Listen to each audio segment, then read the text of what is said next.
Imagine descobrir que aquele estudante apaixonado por forró, a modelo sorridente no Instagram ou o empresário discreto da sua cidade nunca existiram de verdade.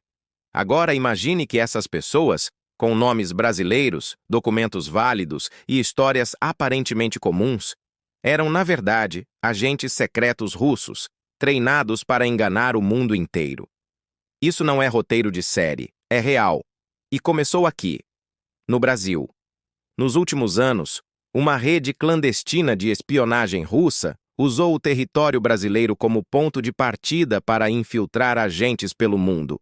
Eles criaram vidas falsas, famílias, empresas, tudo com base em documentos brasileiros 100% autênticos. E enquanto viviam entre nós, se preparavam para atuar em missões altamente sensíveis nos bastidores da geopolítica global. A história que você vai ouvir agora envolve identidades forjadas, diplomatas em silêncio, documentos esquentados com colares de ouro e uma guerra fria moderna, onde o campo de batalha são os registros civis e as fronteiras invisíveis da confiança. E o mais inquietante? A maioria das pessoas nunca percebeu. Mas uma investigação liderada pela Polícia Federal Brasileira, com apoio de agências internacionais, começou a desfazer esse quebra-cabeça. E o que surgiu a partir daí foi assustador. Tudo começou com um nome que até 2022 não chamava a atenção: Victor Muller Ferreira. Brasileiro, educado, aparentemente comum. Mas quando ele tentou entrar na Holanda para começar um estágio no Tribunal Penal Internacional, algo deu errado. Os holandeses acharam a história boa demais para ser verdade. Ele foi detido em Amsterdã e enviado de volta ao Brasil. A partir daí, as peças começaram a cair no lugar e o nome verdadeiro dele veio à tona. Sergei Vladimirovich Cherkassov, um agente ligado ao GRU, o Serviço de Inteligência Militar da Rússia. Segundo investigações internacionais, Cherkassov não era apenas um impostor com documentos falsos.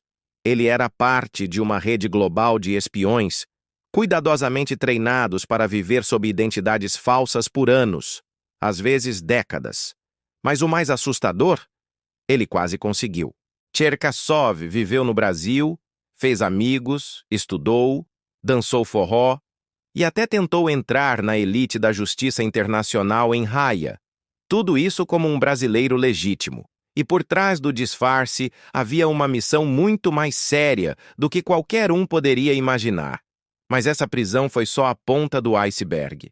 Porque o que aconteceu depois revelaria uma rede inteira e mostraria que o Brasil não era apenas um esconderijo, era o ponto de partida. E o próximo nome da lista também parecia brasileiro, até a Noruega intervir. Poucos meses depois da prisão de Cherkassov, outro brasileiro começou a levantar suspeitas: José de Assis de Amaria. O nome era simples, o currículo respeitável, e ele parecia apenas mais um estudante universitário atuando em pesquisas internacionais. Mas em novembro de 2022, a polícia da Noruega bateu o martelo. José não existia. Seu verdadeiro nome? Mikhail Mikuchin, outro suposto agente russo disfarçado e infiltrado em uma universidade no Ártico, em plena fronteira entre Noruega e Rússia. Mikuchin não estava estudando temas aleatórios. Ele participava de pesquisas sobre guerras híbridas e ameaças estratégicas, assuntos de altíssimo interesse militar. E assim como Cherkassov, ele também usava documentos emitidos no Brasil. Sua certidão de nascimento, por exemplo, foi registrada num cartório de uma cidadezinha com pouco mais de 35 mil habitantes. Padre Bernardo, no interior de Goiás. E o mais assustador? A certidão era legítima. Nada de papéis falsificados ou mal feitos. Os documentos pareciam reais, porque eram. De posse disso, Mikuchin conseguiu fazer graduação e mestrado no Canadá, tudo como brasileiro. Só que a Noruega descobriu o jogo antes que fosse tarde demais. E se você acha que o caso termina aqui, a próxima identidade falsa foi ainda mais íntima, porque dessa vez o rastro do espião envolvia amor, fuga e uma identidade que desapareceu sem deixar rastros. O próximo nome era Gerhard Daniel Campos. Brasileiro, carismático, com uma vida aparentemente tranquila, até desaparecer do mapa. Sua namorada, uma brasileira, foi quem deu o alerta. O caso parecia um sumiço comum, até que os investigadores descobriram algo estarrecedor.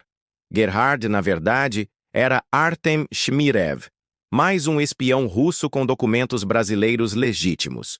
E ele sumiu pouco antes de a Polícia Federal lançar uma operação para prendê-lo. Coincidência? Quase impossível. Mas o que tornava o caso ainda mais estranho era o que ele deixou para trás.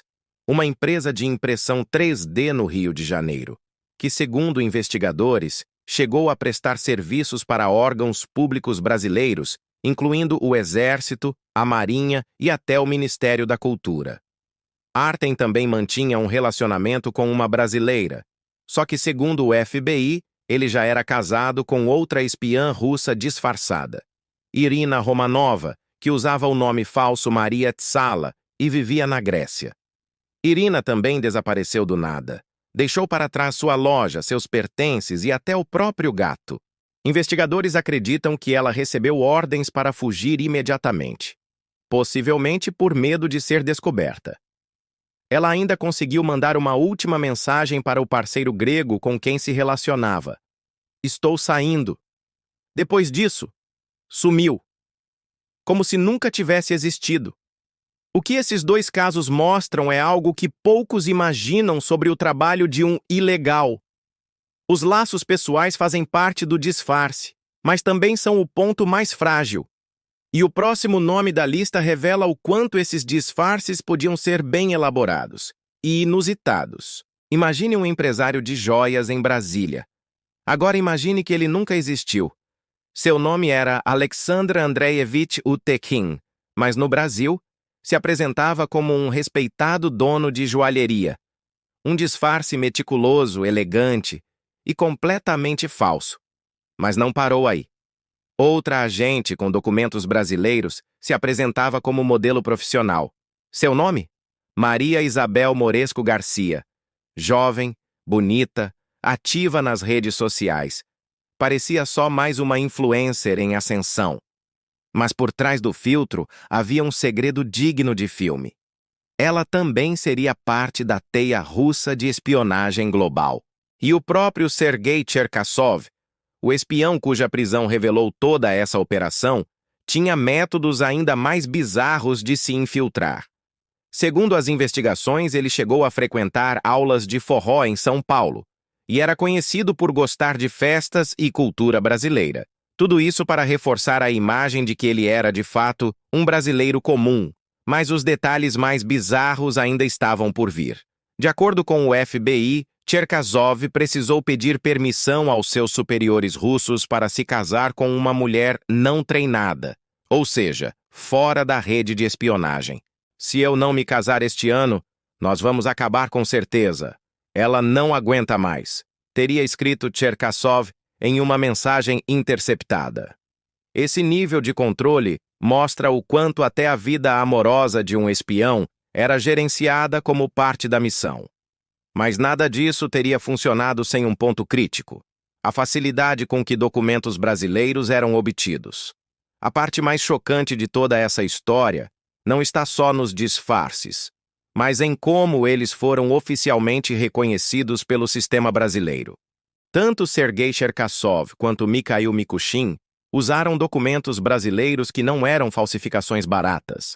Eles não tinham rasuras, não foram forjados em fundos de quintal.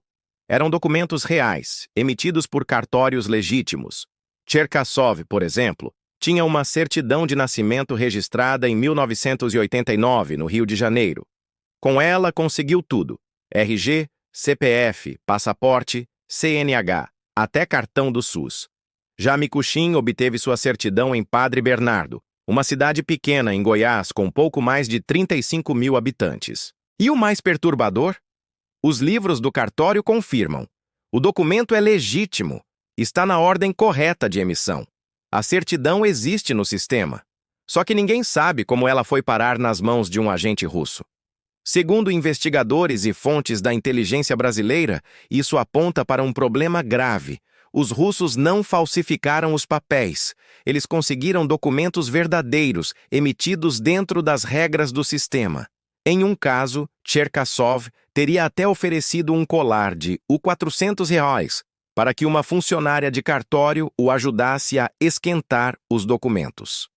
Não há prova de que ela sabia da identidade real dele, mas o simples fato de ele conseguir esse tipo de ajuda mostra como o sistema brasileiro era vulnerável e explorado. Só que essa história teve uma consequência ainda mais profunda: o fim da linha para outros espiões russos ao redor do mundo. A prisão de Cherkasov não foi apenas um golpe isolado. Foi um fio puxado que começou a desmontar uma rede inteira.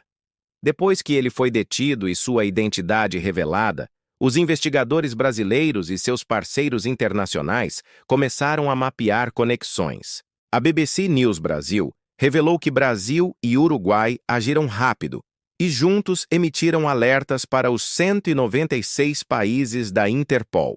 Esses alertas continham os dados de 5 dos 8 espiões russos identificados com passaportes brasileiros, nomes, documentos e padrões de movimentação. Tudo foi inserido no banco de dados global da Interpol, tornando quase impossível que eles continuassem circulando livremente. A rede russa, que até então operava com uma precisão quase cinematográfica, começou a ruir. E não só por causa da inteligência brasileira. Nos últimos anos, centenas de diplomatas russos foram expulsos pelo mundo todo, principalmente após a invasão da Ucrânia. Muitos deles eram, na verdade, espiões disfarçados. Mas a classe mais secreta, os chamados ilegais, ficou ainda mais vulnerável.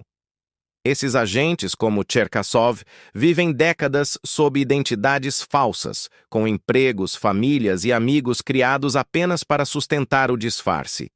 Eles não têm imunidade diplomática. Se forem pegos, estão por conta própria. E como as investigações no Brasil mostraram, até os ilegais têm seus limites.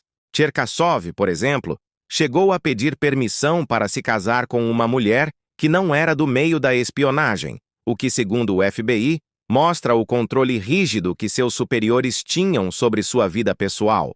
Quando sua cobertura foi comprometida, toda a operação que dependia de seu personagem caiu junto. E ele não foi o único. Mas essa história não termina com prisões nem extradições. Ela revela algo maior: o quanto do mundo que conhecemos pode estar sendo cuidadosamente manipulado. Disfarce por disfarce, documento por documento. Espiões vivendo sob nomes brasileiros. Modelos, empresários, estudantes, apaixonados por forró. O que parecia roteiro de filme virou realidade, exposta aos poucos por investigações silenciosas e operações de bastidores. O caso Sergei Cherkasov não foi apenas sobre um homem com identidade falsa, foi o estopim que revelou uma teia global com ligações que iam de Brasília a Haia, passando por universidades canadenses e centros de pesquisa na Noruega. Ele e outros agentes faziam parte de um modelo antigo, mas ainda altamente eficaz de espionagem russa, os chamados ilegais.